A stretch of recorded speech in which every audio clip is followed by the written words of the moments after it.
नमस्कार मित्रों, मैं डॉक्टर राजकुमार हिंदी नवजीवन चैनल में स्वागत करता हूं। हम लोग कहानी का क्रमशः अध्ययन करते हैं। आज जिस कहानी की हम लोग चर्चा करेंगे वह कहानी बहुत ही प्रसिद्ध है और आप लोगों को जानकारी होना चाहिए कि आयोग ने असिस्टेंट प्रोफेसर टीजीटी पीजीटी की परीक्षा निर्धारित कर दी है। तो लगन विश्वास के साथ आप लोग पढ़ रहे हैं। मेरा प्रयास रहता है कि मैं उन बिंदुओं को उठाऊं जो परीक्षा के दृष्टि से काफ़ी महत्वपूर्ण रहते हैं। आज हम लोग जिस कहानी को पढ़ने जा रहे हैं उस कहानी का नाम है वापसी।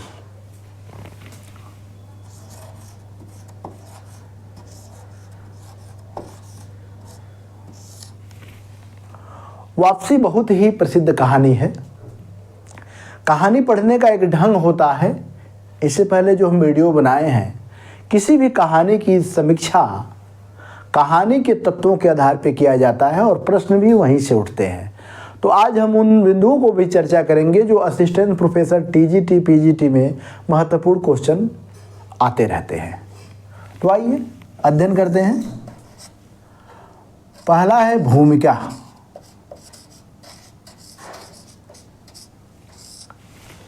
भूमिका में क्या क्या जानना होता है? सबसे पहला पॉइंट होता है लेखक। जल्दी जल्दी बताइए, लेखक कौन है? लेखक हैं उषा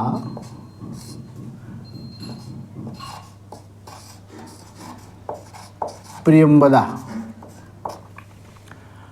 ये बहुत बढ़िया जैसे रचनाकारों में नाम है और इन्हीं की ये कहानी है। कहानी का रचना काल क्या है? रचना काल 1960।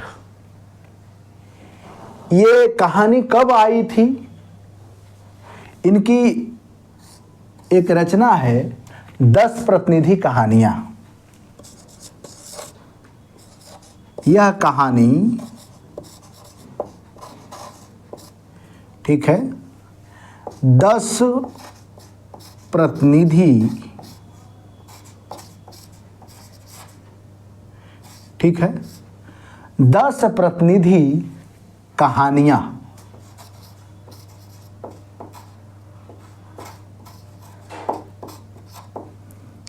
में संकलित है।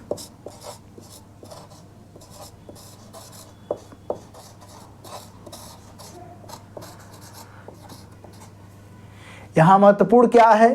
10 प्रतिनिधि कहानियों में संकलन है। कब आया था? 1960 में। रचनाकार उषा प्रेमवदा। चौथा पॉइंट क्या महत्वपूर्ण है कि परंपरा और आधुनिकता के बीच अंतर्द्वंद की कहानी है। परंपरा और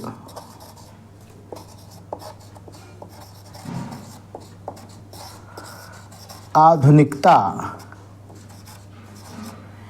के बीच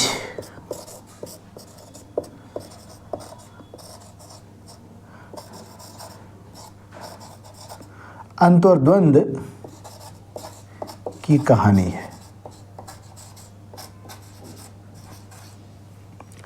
अब आप लोगों के मन में ये बात आ रही है कि आखिर में परंपरा क्या है, आधुनिकता क्या है?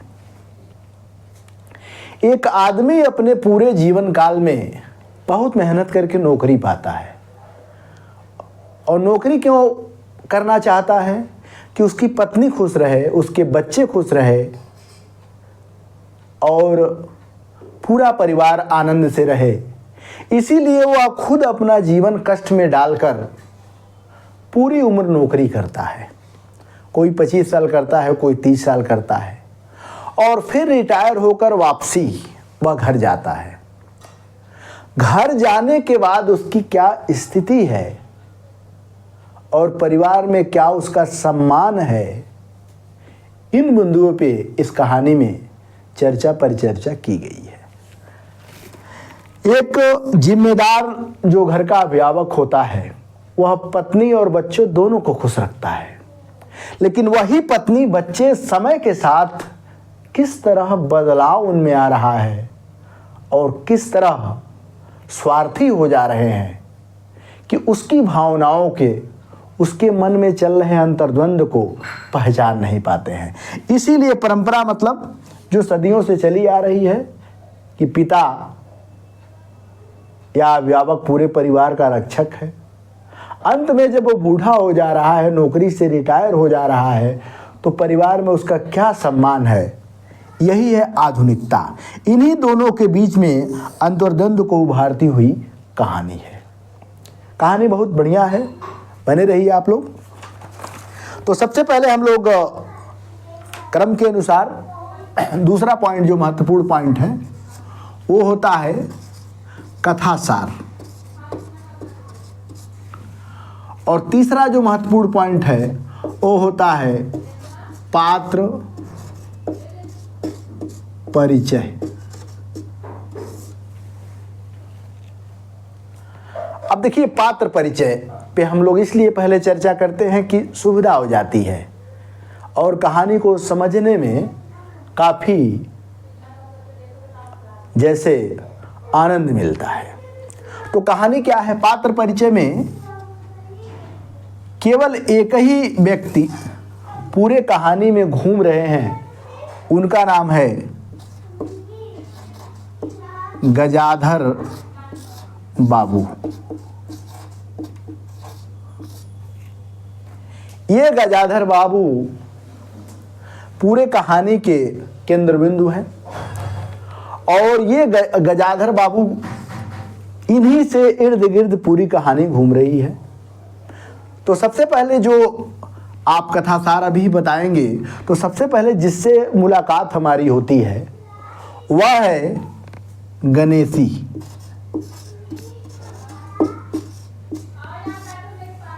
चूंकि गजाधर बाबू स्टेशन मास्टर हैं, स्टेशन मास्टर कहाँ का स्टेशन मास्टर है ये भी ध्यान रखिएगा, रानीपुर का।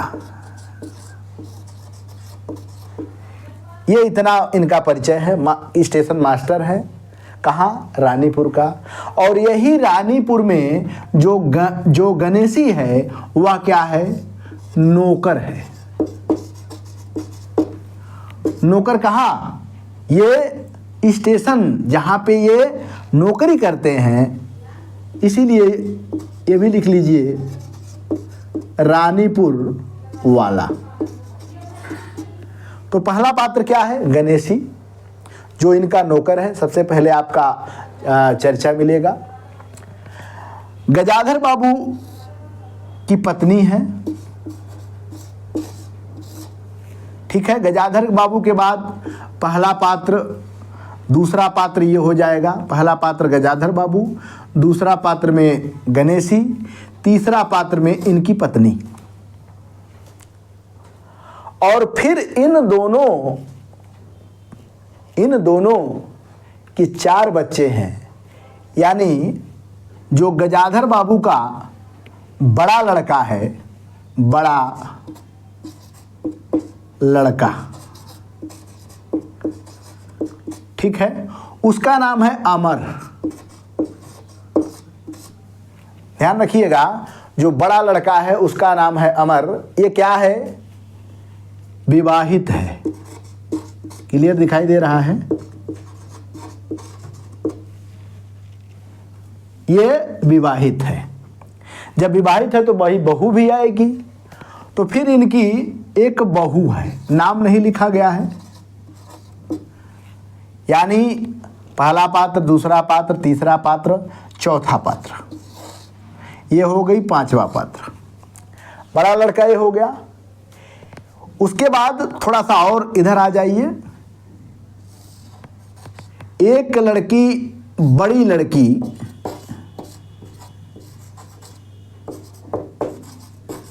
का नाम कांति है, ठीक है। कांति का भी विवाह हो गया है, लिख लीजिए विवाहित। कांति का विवाह हो गया है, यानी दो बच्चों का विवाह हो गया है, एक कांति का, दूसरा अमर का। तो कांति का बस केवल सूचनार्थ है। आप लोगों को हम बहुत पहले बता चुके हैं कि एक होता है मुख्य पात्र,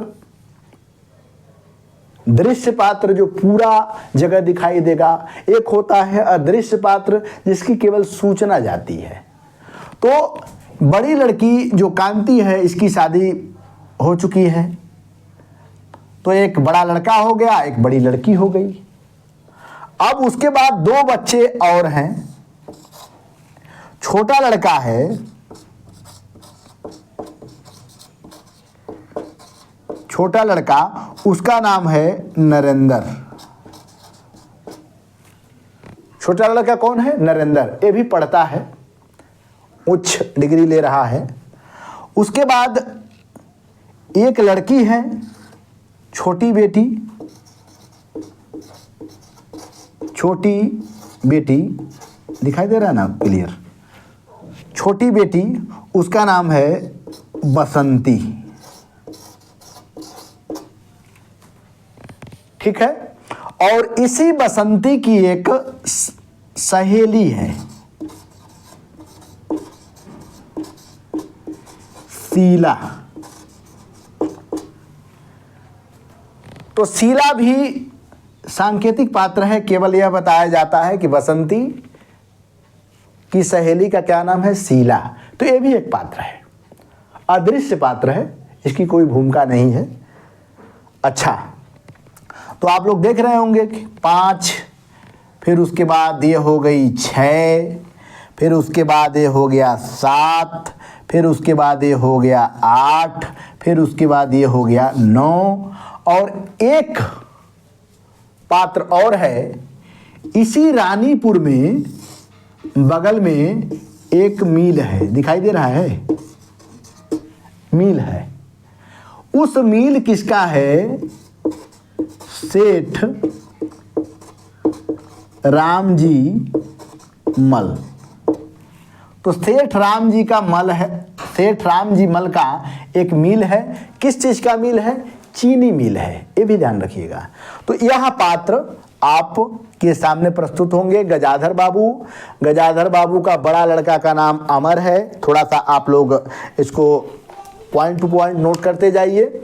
गजाधर बाबू का जो स्टेशन जहाँ रहते थे, वह नौकर है गणेशी नंबर 1, एक पत्नी है नंबर 2, एक बड़ा लड़का है अमर, और अमर चूंकि विवाहित है इसलिए अमर की पत्नी भी है। एक लड़की है कांति जिसकी शादी कर चुके हैं। एक छोटा लड़का है नरेंद्र, एक छोटी लड़की है बसंती, और एक बसंती की सहेली है शीला। तो आप लोग लगभग पात्र से क्लियर हो गए होंगे, सारे पात्र एकदम क्लियर हो गए। इसका आप लोग शॉर्ट स्क्रीन ले लीजिए, फिर आगे बढ़े हम। आगे बढ़ते हैं।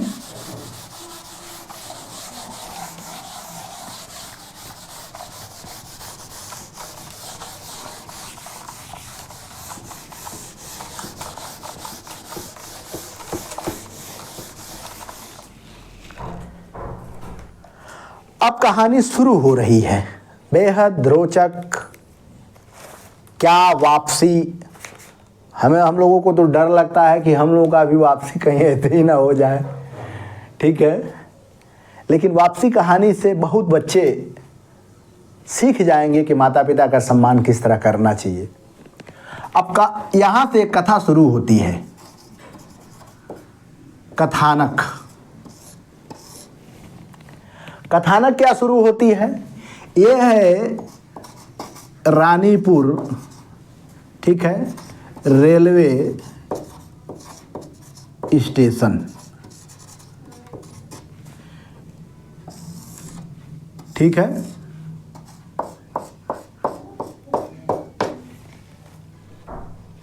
यही है रानीपुर रेलवे स्टेशन, ध्यान रखिएगा।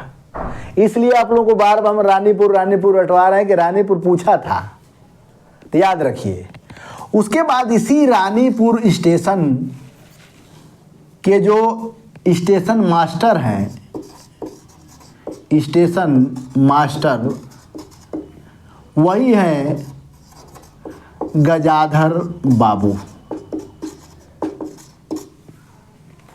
क्लियर, समझ में आ रहा होगा सबको। और इनका नौकर गणेशी, कहाँ का, यही रेलवे स्टेशन का ये नौकर था गणेशी। और रानीपुर के बगल में यहाँ एक मिल है, ध्यान रखिएगा, चीनी मिल दिखाई दे रहा है। चीनी मिल किसका है? सेठ राम जी मल का। सेठ राम जी मल का चीनी मिल है। रेलवे स्टेशन, चीनी मिल, स्टेशन बाबू। अब बेचारे यह 35 साल नौकरी किए। कितने? 35 साल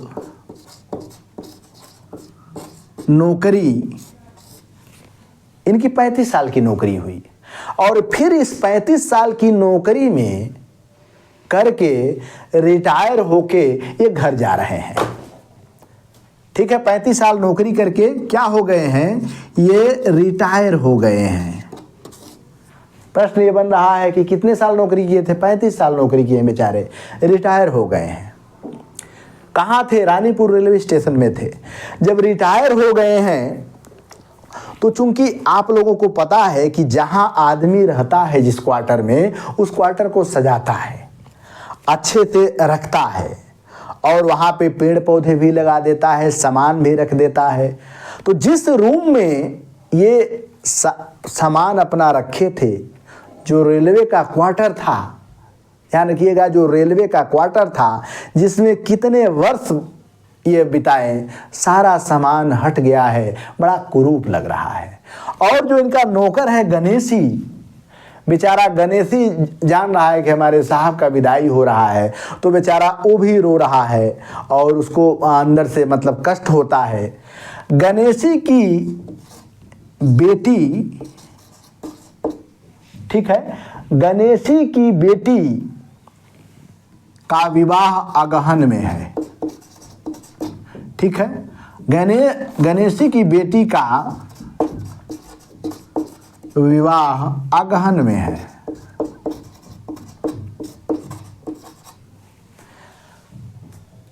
गजाधर बाबू गणेशी से कहते हैं कि देखो बिटिया की शादी कर देना और हमें जरूर सूचना देना।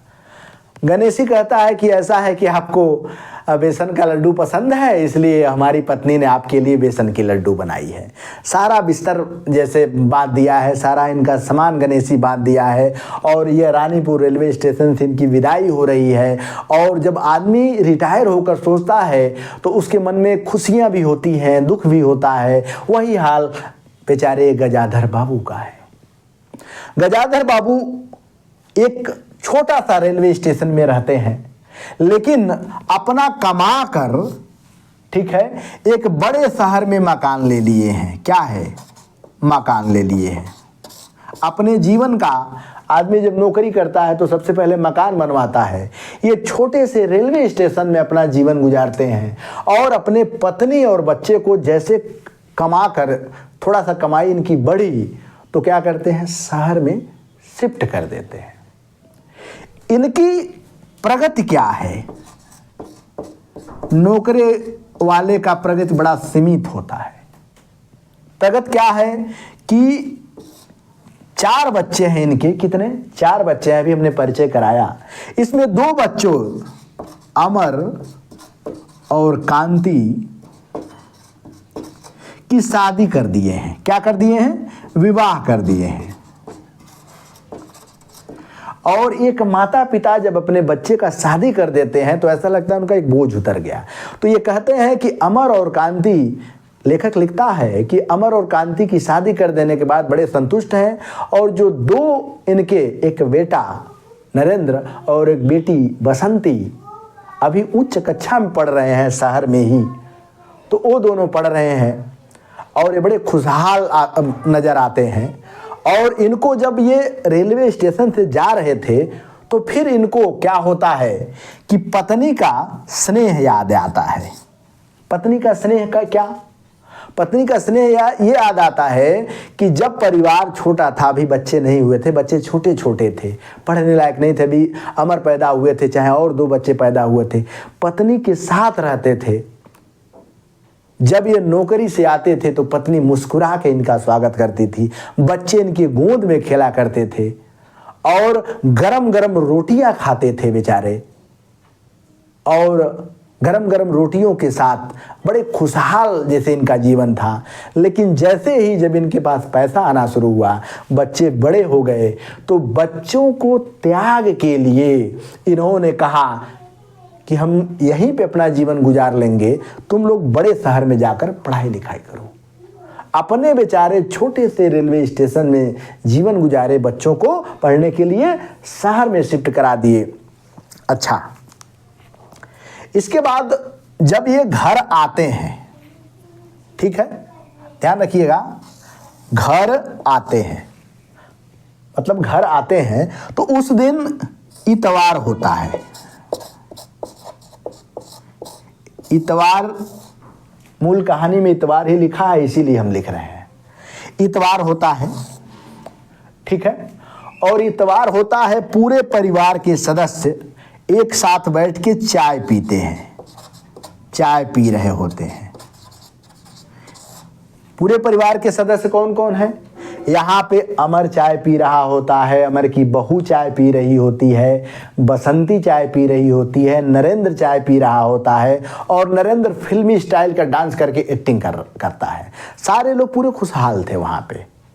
अब ये बेचारे बिना भड़बड़ाए, मतलब जैसे दरवाजा खटखटाए नहीं, अंदर चले गए।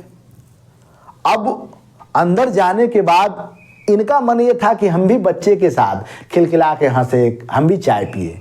लेकिन जैसे ही वह एंट्री किए तो बहू कहीं और चली गई, अमर बेटा कहीं और चला गया, ठीक है, बसंती बच गई। तो बसंती से कहा कि मुझे चाय दो। बसंती चाय लाई।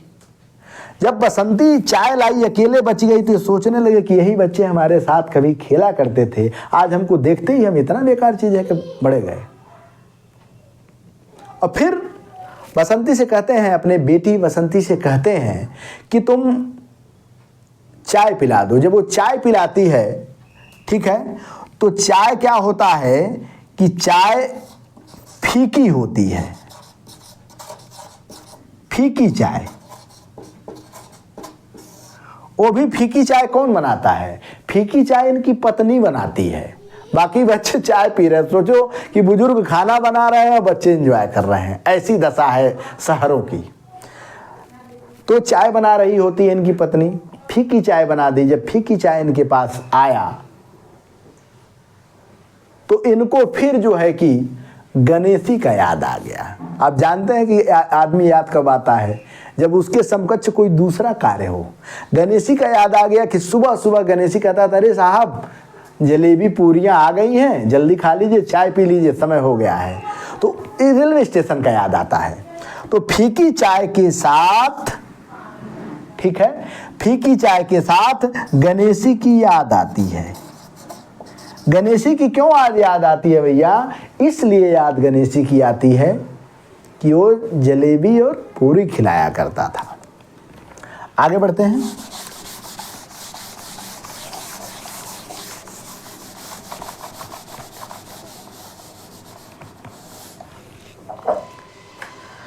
जब गजाधर बाबू को पता चला कि हमारी पत्नी ही खाना बनाती है, क्योंकि पत्नी ने शिकायत किया कि गृहस्थी का धंधा पीटते पीटते, गृहस्थी का धंधा पीटते पीटते जीवन बीत गया, जरा कोई हाथ नहीं बढ़ाता है। किसने कहा? पत्नी ने कहा। पत्नी ने कहा क्या? अपना दर्द। जब इनको पता चला कि क्या बोलते हैं हमारी पत्नी ही खाना बनाती है, तो बड़े नाराज हुए कि भाई जवान लड़की है, जवान बहू है और हमारी पत्नी खाना बनाए। तो पत्नी की सहानुभूति, ठीक है, सहानुभूति लेकर यह एक आज्ञा देते हैं। क्या देते हैं? आज्ञा। समझाते हैं। बसंती को बुलाते हैं और अपनी, चूंकि बसंती बेटी थी इनकी, तो बसंती से कहते हैं ऐसा है बसंती कि आज से खाना बनाने की जिम्मेदारी तुम्हारे ऊपर है। कभी खाना बनाई नहीं थी बसंती। कहते हैं कि ऐसा है कि बहू बोले तो अमर की पत्नी, बहू शाम को खाना बनाएगी, शाम को, ठीक है। और बसंती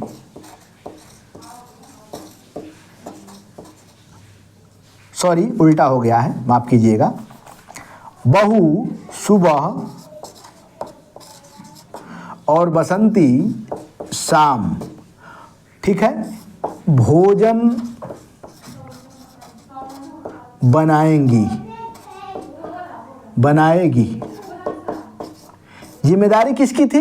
बसंती की जिम्मेदारी थी कि खाना बने।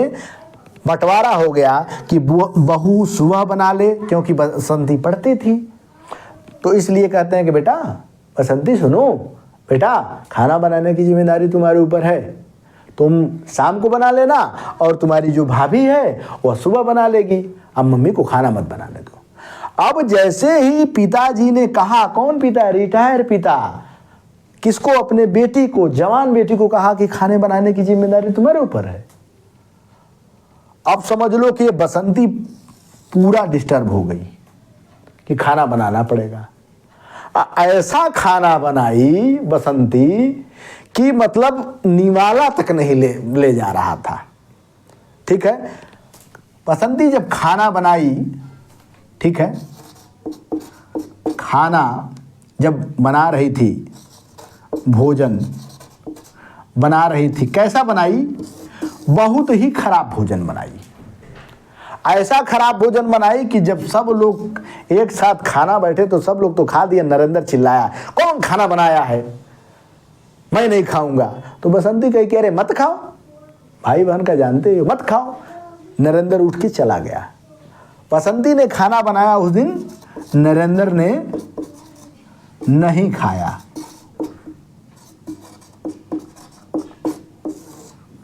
अच्छा, उसके बाद जब बहू खाना बनाने गई तो बहू का हाल सोचिए कि बहू एक तरकारी बनाई और 5 परेठा, आप पूरा घी गिरा दी, आप पूरा जैसे खुला छोड़ के हट गई बिल्ली, जाके पूरा घी गिरा दी।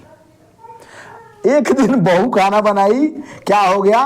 राशन का नुकसान की, ठीक, राशन का नुकसान की। क्यों नुकसान की? क्योंकि कभी खाना बना रही थी जानबूझ के कि हम नुकसान करेंगे। 15 दिन का राशन इसने 5 दिन में समाप्त कर दिया। खाना बना के फेंकती रहती थी। अब नरेंद्र बाबू जब देखे कि बिटिया का ये हाल है, बहू का ये हाल है, एक दिन क्या हुआ कि अपनी पत्नी से बात किए। ये तो मान लीजिए इतवार वाला प्रसंग हो गया, भोजन वाला प्रसंग हो गया। एक दिन अपनी पत्नी से कहा, क्या कहा? कि घर का खर्चा कम हो, घर का खर्चा कम हो। किसने कहा? गजाधर बाबू ने। पत्नी से जब कहा कि घर का खर्चा कम हो तो और पिनिक गई।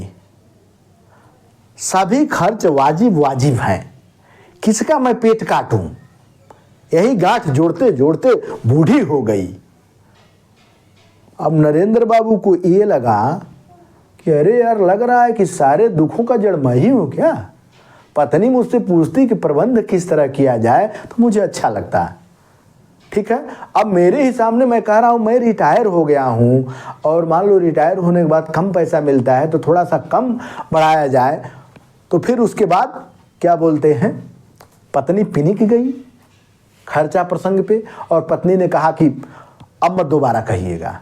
इनको मन में बड़ा आहत हुआ कि जिस बच्चों के लिए हम दिन रात मतलब एक करके अपना जीवन खत्म कर दिए, वही पत्नी आज ये कह रही है। फिर पत्नी की वो पुरानी बातें, जवानी वाली बातें याद आई, जब नई नवेली दुल्हन बन के आई थी, प्यारी प्यारी मीठी मीठी बातें बोलती थी, फिर उसके बाद कोमल स्पर्श लगते थे उसके। लिखते हैं लेखक, गजाधर बाबू पत्नी को देख सोचते रह गए, क्या ये वही पत्नी है जिसकी कोमल स्पर्श, जिसकी मुस्कान की याद में संपूर्ण जीवन काट दिया? आज वही पत्नी कितनी बेरुखा, बेढंग, श्रीहीन हो गई है। अच्छा, फिर उसके बाद दोनों में कहा कि देखे नहीं, बहू को तुमने खाना बनाने के लिए कह दिया, 15 दिन का राशन 5 दिन में खत्म कर दी। तो लग रहा था कि आप ही की वजह से। पत्नी को सहानुभूति क्या कह दिए कि पत्नी खाना बना रही थी, एक टाइम बेटी बनाए, एक टाइम पत्नी ही ऊपर पड़ गई। परिवार में प्रायः ऐसा होता रहता है। एक दिन क्या हुआ कि बसंती को डांट दिए, ठीक है, बसंती को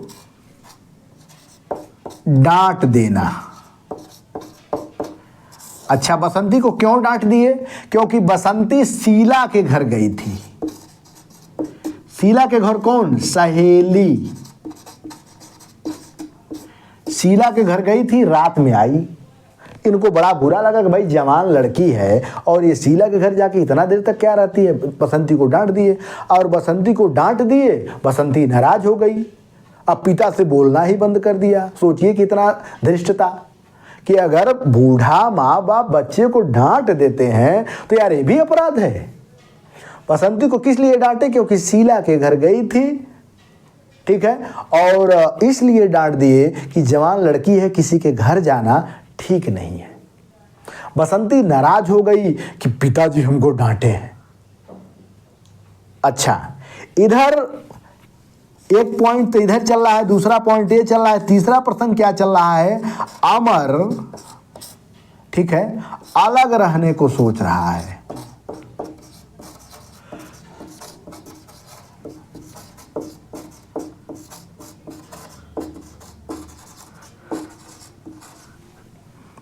अमर माँ से कहता है कि इनका मिजाज ठीक नहीं है, मुझे अलग रहना पड़ेगा। क्यों अलग रहना पड़ेगा? क्योंकि 3 कमरा है, ठीक है। एक कमरा बड़ी बहू ले लिया है, एक कमरा बेटी ले ली है, और एक छोटा सा ये बरामदा है। इसी बरामदा में एक और छोटा सा कमरा है जिसमें पूरा घी रखा गया है, इनकी पत्नी सोती हैं। अब बगल में जहाँ सब लोग बैठते थे, अमर के दोस्त कचहरी करते थे, वहीं पे इनकी चारपाई बिछ गई। अब चारपाई बिछने के वजह से, गजाधर बाबू की चारपाई बिछने की वजह से अमर बड़ा नाराज हुआ कि मेरे मित्र मेरे घर आ ही नहीं रहे हैं, जब से आ गए हैं मेरे मित्र घर आ ही नहीं रहे हैं। और अमर सोचा कि शादी हो गई, अब अलग रहना ठीक है, बहुत ज़्यादा जोर पड़ रहा है। इधर पत्नी भी पेच कर दी होगी कि अब तो खाना बनाना पड़ रहा है, मेरी शानू जानू अलग रहो ना। तो फिर वो ये सोचा होगा कि चलो अब तो पत्नी भी कह रही है, अलग ही रहना ठीक है। अब जैसे अलग रहा तो कहा पिताजी अब ये चारपाई भी इनकी उठा के इसी कनत्तर में डाल दी गई जहाँ घी था। अब सोच लीजिए छोटा घर है, इधर घी रखा गया है, इधर कचड़ा रखा गया है, बीच में अर्गौन बांधी गई है, उसी में एक चारपाई बिछी हुई है एक आदमी के सोने भर की। वो भी कैसे बिछी है? कुर्सियाँ लगा के चारपाई बिछाई गई है, पतली सी। अब इनको फिर क्वार्टर याद आता है कि इतना बड़ा क्वार्टर था, उसमें मैं अकेले रहता था, और बगल में जो ये मिल के लोग थे, रामजी मल के मिल, यहाँ हमारे यहाँ चाय पीते थे, कितना आनंद जीवन था। और मैं सोचा था कि घर में चलूँगा तो यहाँ सोने में भी हमको दिक्कत है, पूरे परिवार के लोगों को, ठीक है। उसके बाद क्या होता है कि जब देख लिए गजाधर बाबू कि परिवार में मैं थोड़ा भी बोल रहा हूं सब इतने तेज नाराज हो रहा है, उन्होंने मन बना लिया कि परिवार में अब दखल देना ही नहीं है। उनके मन में फिर मन परिवर्तन हुआ। मन परिवर्तन क्या हुआ? गजाधर बाबू ने तय कर लिया कि अब मुझे परिवार में कभी नहीं बोलना है, चाहे जो करे।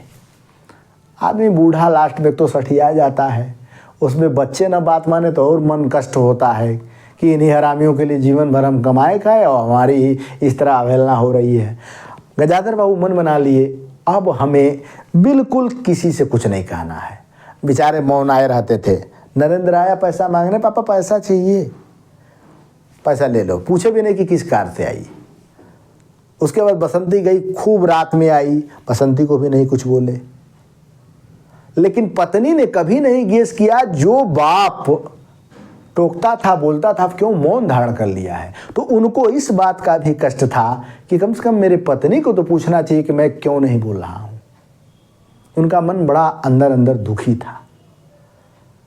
अब एक दिन क्या हुआ, इसके बाद मन परिवर्तन के बाद किसी को कुछ बोल नहीं रहे हैं। एक दिन क्या हुआ, इसको लिख लीजिए नौकर प्रसंग।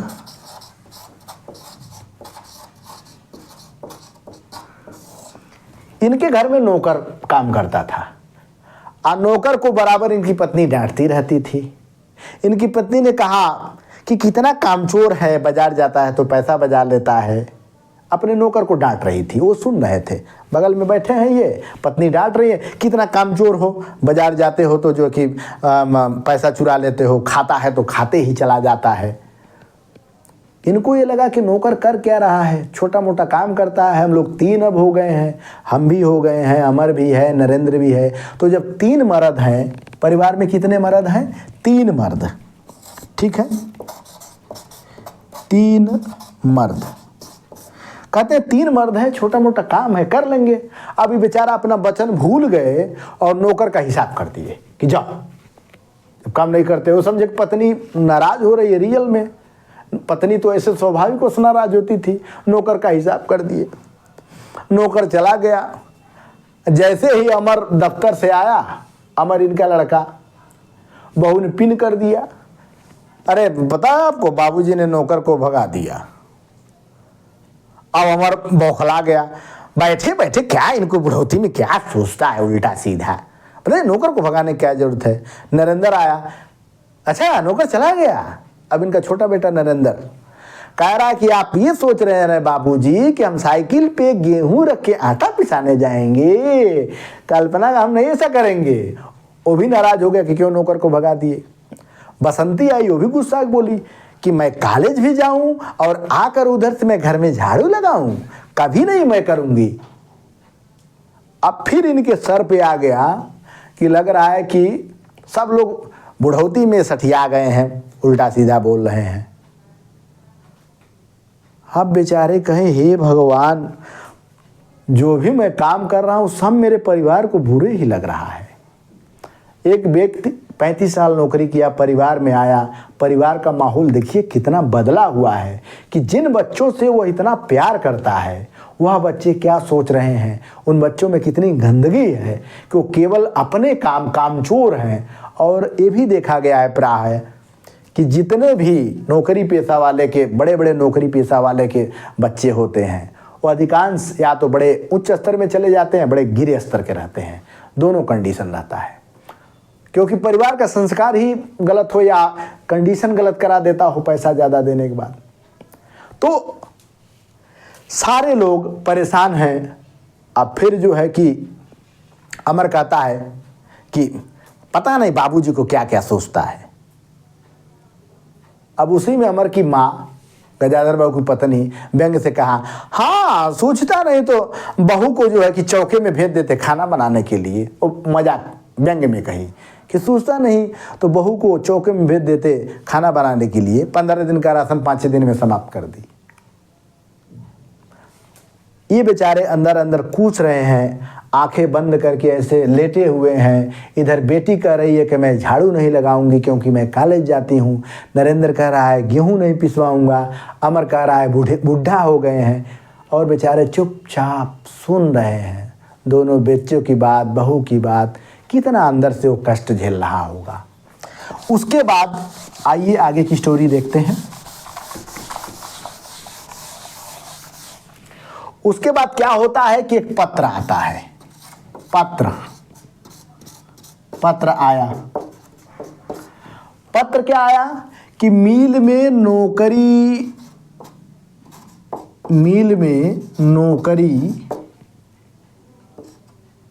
का नियुक्ति पत्र।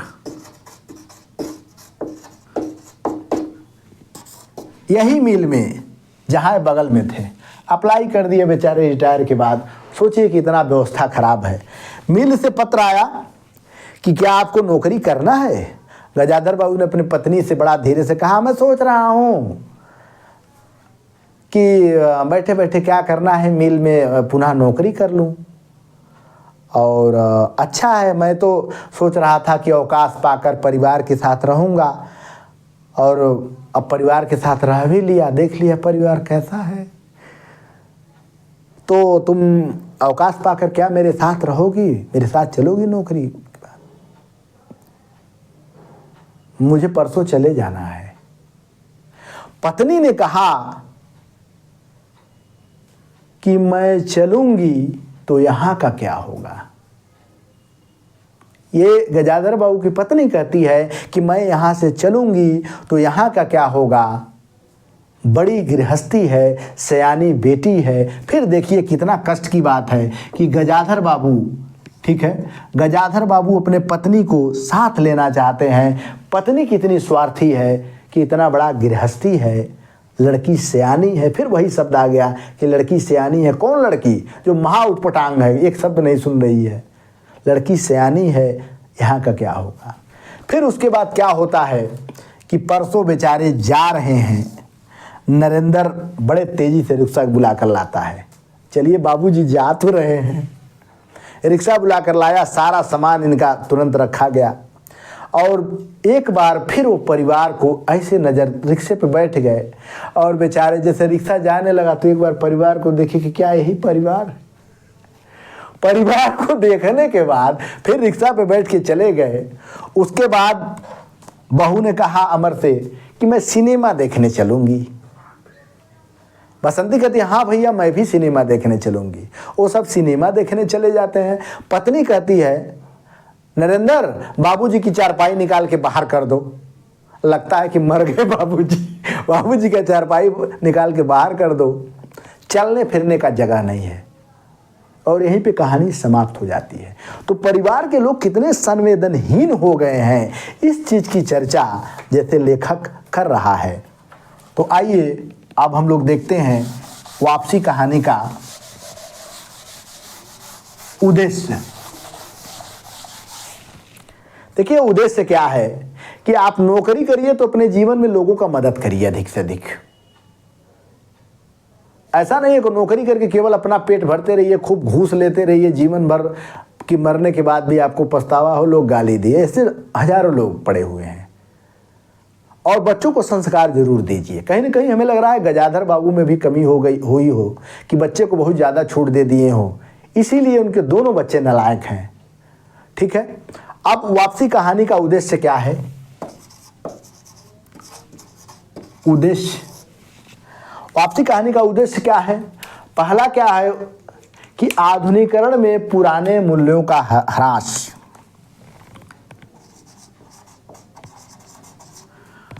आधुनिकीकरण में पुराने मूल्यों का ह्रास। आधुनिकीकरण में एक नौकरी पेशा आदमी सोचता है कि क्या मैं कर दूं बच्चों के लिए, कितना पढ़ा दूं, कितना लिखा दूं, कितना आगे बढ़ा दूं।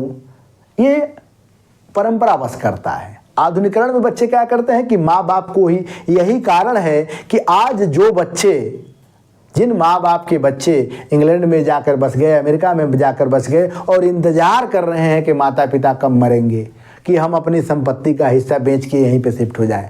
तो ऐसे विकास भाड़ में जाए। ऐसे विकास से क्या मतलब है जिस विकास में अपने लोगों की चर्चा ना हो, जिस विकास में अपने लोग न भरपूर भोजन ले पाए। ऐसी व्यवस्था से क्या मतलब है। और उसके बाद दूसरा जो सबसे महत्वपूर्ण है,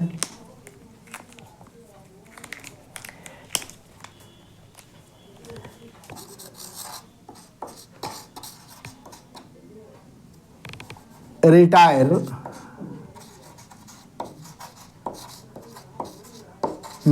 के बाद,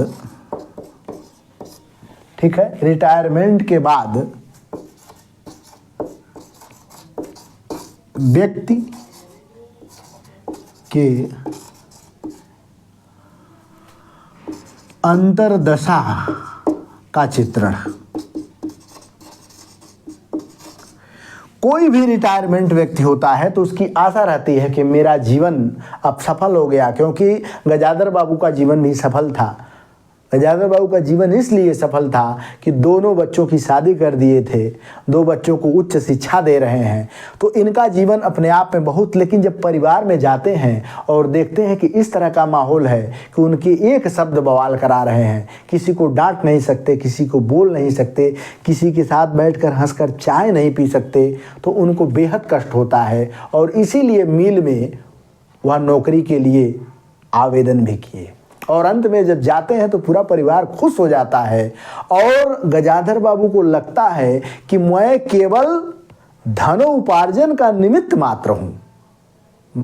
पत्नी भी उनकी अंतर्दशा नहीं समझती है। तो यहाँ जो अंतर्दशा है निश्चित रूप से बहुत ही जैसे क्या बोलते हैं सोचने योग्य है। तीसरा क्या है? पारिवारिक विसंगतियां और बिखराव। पारिवारिक विसंगतियां एवं बिखराव। देखिए, पारिवारिक विसंगतियां कहाँ से उत्पन्न होती हैं? परिवार में जो गार्जियन होता है अगर उसका सम्मान नहीं होगा, परिवार में जो कमाने वाला होता है उसका सम्मान नहीं होगा, वही संस्कार दूसरे पीढ़ी में भी चला जाएगा। क्योंकि परिवार में जो कमा रहा है उसका तो सम्मान होना ही चाहिए, हर हाल में होना चाहिए। खासतौर बुजुर्ग जो रिटायर हो गए हैं, जीवन भर तुम्हारे लिए संघर्ष करते रहे, झूठ बोलते रहे, घूस लेते रहे, और वही बच्चे क्या हैं कि उनको बैठने की जगह नहीं दे रहे हैं। पत्नी की क्या दशा है, अरे जल्दी चारपाई निकाल के फेंको। क्या है यार, मतलब किस तरह के लोग जीवन में मतलब जी रहे हैं। चौथा क्या है? ठीक है, संवेदनहीनता। संवेदनहीनता।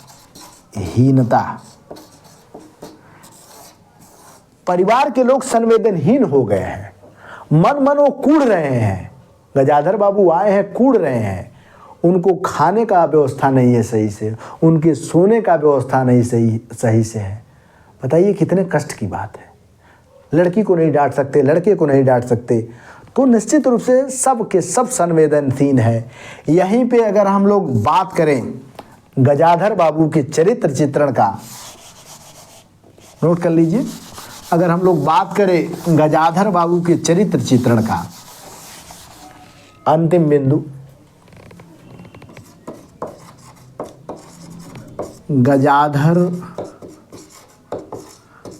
बाबू का चरित्र चित्रण। अगर गजाधर बाबू के चरित्र चित्रण करें तो सबसे पहले का क्या है? नंबर 1, परिवार का जिम्मेदार मुखिया। परिवार का जिम्मेदार मुखिया क्यों है? क्योंकि बेचारे नौकरी किए किस लिए? बच्चों के लिए के 2 बच्चों की शादी कर दिए हैं, शहर में मकान बना दिए हैं बच्चों को पढ़ने के लिए, हायर एजुकेशन की बढ़िया शिक्षा दे रहे हैं। चाहते तो भी पियक्कड़ निकल गए होते, अय्यास निकल गए होते, जुआ खेलने वाले निकल गए होते, लेकिन ऐसे नहीं है, जिम्मेदार है। और जो जितनी बेचारे जिम्मेदारी संभालता है, देखिए ये आप लोग कंठस्थ कर लीजिए कि उसी पेड़ पे, इस बात को ध्यान रखिएगा, उसी पेड़ पे ज़्यादा ढेले गिरते हैं जो पेड़ फला होता है।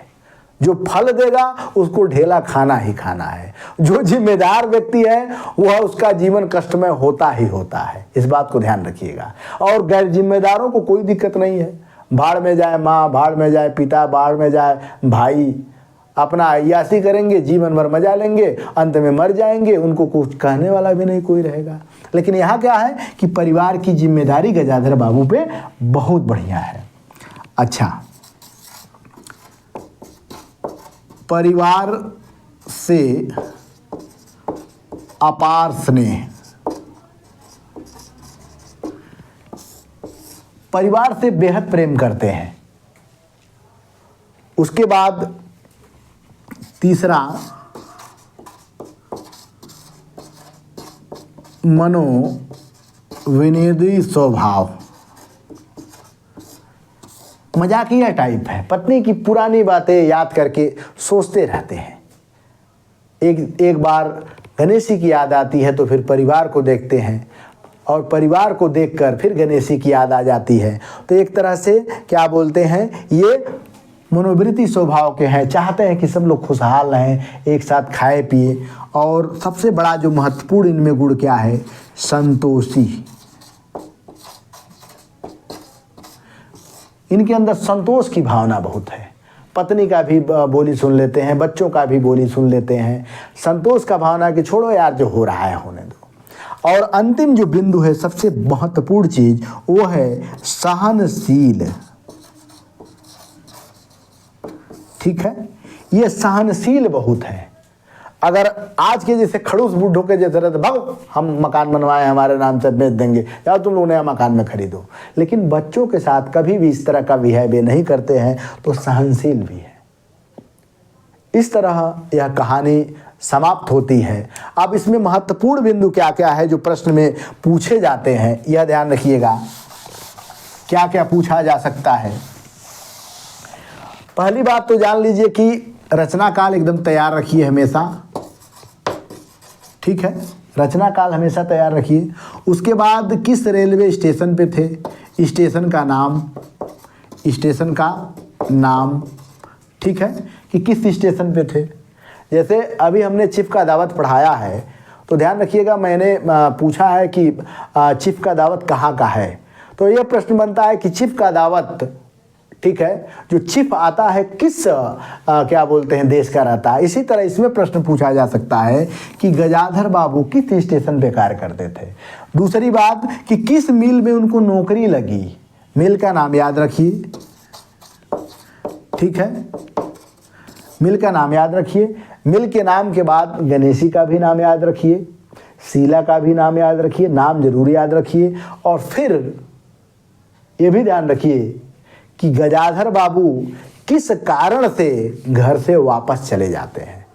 क्या उनको भोजन नहीं मिलता, क्या कारण है कि गजाधर बाबू घर से वापस चले जाते हैं, और गजाधर बाबू किस कारण से घर वापस आते हैं, ये भी ध्यान रखिए।